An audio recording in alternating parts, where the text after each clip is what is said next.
ଆସନ୍ତୁ ଜାଣିବା ବୃଷ ରାଶିର ମାର୍ଚ୍ଚ ମାସ ମାସିକ ରାଶିଫଳ। ବୃଷ ରାଶି ମାନେ ଧୀରେ ଚାଲିଲେ ମଧ୍ୟ ଏହି ମାସରେ ଆପଣ ଜିତିବେ। ଗୋଟେ କଥା ମନେ ରଖନ୍ତୁ, 2026 ଆପଣଙ୍କ ପାଇଁ ସ୍ଥିରତା ଏବଂ ସୁଯୋଗ ନେଇ ଆସୁଛି। ଧୈର୍ଯ୍ୟ ରଖିବେ ଯଦି ନା, ନିଶ୍ଚିତ ଭଲ ଫଳ ଆପଣଙ୍କୁ ମିଳିବ। ଏହି ଭିଡିଓରେ ଆସନ୍ତୁ ଜାଣିବା ଏହି ମାସରେ ଆପଣଙ୍କର କ୍ୟାରିୟର, ଆପଣଙ୍କର କାମ କାର୍ଯ୍ୟ ଏସବୁ କେମିତି ରହିବ। ତାପରେ ଜାଣିବା ଧନ ଏବଂ ଆର୍ଥିକ ଦିଗ ମଧ୍ୟ ଆପଣଙ୍କର କିଭଳି ରହିବ। ତାପରେ ଜାଣିବା ପ୍ରେମ ଏବଂ ସମ୍ପର୍କ ବିଷୟରେ। ଏହା ସହିତ ଏହି ମାସରେ ଆପଣଙ୍କର ସ୍ୱାସ୍ଥ୍ୟ କେମିତି ରହିବ ଏଗୁଡ଼ାକ ଆଲୋଚନା କରିବା। ତାପରେ ଆପଣଙ୍କ ପାଇଁ କେଉଁ ଦିନ ରହିବ ଶୁଭ, କେଉଁ ଦିନ ଅଶୁଭ ରହିବ ଏବଂ କେଉଁ କେଉଁ ରଙ୍ଗ ଆପଣଙ୍କ ପାଇଁ ଶୁଭ ଅଛି ସେ ବିଷୟରେ ମଧ୍ୟ ଜାଣିବା। ଏସବୁ ପାଇଁ ଯାହା ବି ଆପଣଙ୍କର ପ୍ରୋବ୍ଲେମ ଥିବ ତାହାର କ'ଣ ଉପାୟ କରିବ ସେ ବିଷୟରେ ମଧ୍ୟ ଟିକେ ଆଲୋଚନା କରିବା। ତାହେଲେ ଡେରି ନ କରି ଆସନ୍ତୁ ଜାଣିବା ବୃଷ ରାଶିଙ୍କର ଏହି ମାସର ମାସିକ ରାଶିଫଳ। ଆସନ୍ତୁ ଜାଣିବା କ୍ୟାରିୟର ଏବଂ କାମ କାର୍ଯ୍ୟ ଆପଣଙ୍କର କିଭଳି ରହିବ। ଏହି ମାସର ଆରମ୍ଭରେ ଟିକେ ଶାନ୍ତ ରହିବ, ବଡ଼ ପରିବର୍ତ୍ତନ ଦେଖା ଦେଇ ନପାରେ, କିନ୍ତୁ 11 ତାରିଖ ପରେ ଆପଣଙ୍କର ଅଟକି ଥିବା କାର୍ଯ୍ୟଗୁଡ଼ିକ ସମାପ୍ତ ହେବ। ଅଫିସରେ ଆପଣଙ୍କର ସିନିୟର ଆପଣଙ୍କୁ ନିଶ୍ଚିତ ଭରସା କରିବେ। ଯଦି ଆପଣ ବିଜନେସ୍ କରୁଛନ୍ତି ତାହେଲେ ଆପଣଙ୍କୁ ନୂଆ କଷ୍ଟମର ମଧ୍ୟ ଆପଣଙ୍କ ପାଇଁ ଆସିପାରନ୍ତି, ଯେମିତିକି ଟ୍ରାନ୍ସଫର କିମ୍ବା ନୂଆ ଦାୟିତ୍ୱର ସଂକେତ ମଧ୍ୟ ରହିଛି। ମନେ ରଖନ୍ତୁ, ଆପଣଙ୍କର ପରିଶ୍ରମ ଡେରିରେ ଫଳ ଦେଉଛି, କିନ୍ତୁ ନିଶ୍ଚିତ ଦେଉଛି। ବର୍ତ୍ତମାନ ଚାଲନ୍ତୁ ଜାଣିବା ଧନ ଏବଂ ଆର୍ଥିକ ଦିଗ ଆପଣଙ୍କର ଏଇ ମାସରେ କିଭଳି ରହିବ। ଧନ ଆଗମନ ରହିବ, ମାନେ ଆସିବ। ଆର୍ଥିକ ସ୍ଥିତି ଆପଣଙ୍କର ଧୀରେ ଧୀରେ ସୁଧାରିବ। ପୁରୁଣା ବକେୟା ଟଙ୍କା ଆପଣ ନିଶ୍ଚିତ ଫେରିପାରିବେ।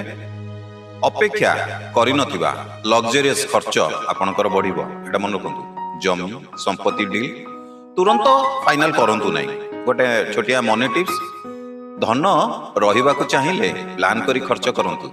ବର୍ତ୍ତମାନ ଚାଲନ୍ତୁ ଜାଣିବା ପ୍ରେମ ଆଉ ସମ୍ପର୍କ ବିଷୟରେ।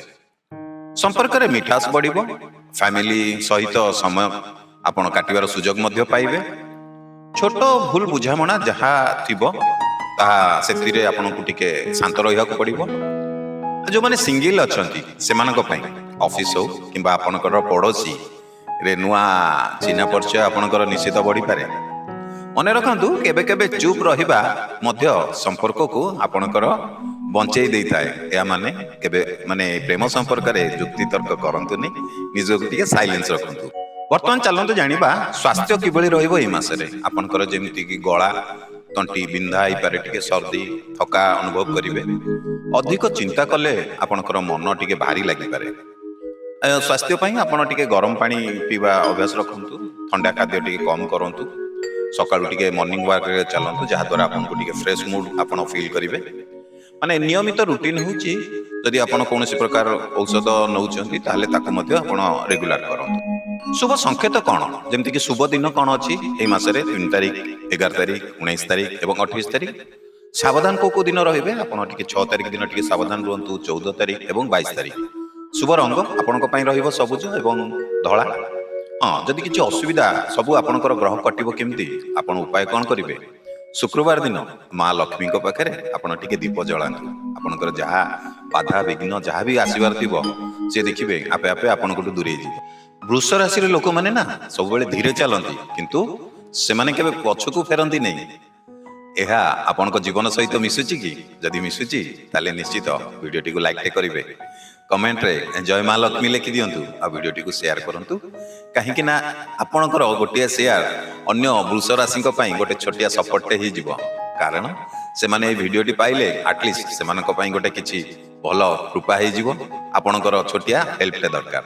ତେଣୁ ଲାଇକ୍ଟେ କରିବେ, କମେଣ୍ଟ କରିବେ ଆଉ ଭିଡ଼ିଓଟିକୁ ସେୟାର କରିବାକୁ ଜମା ଭୁଲିବେ ନାହିଁ।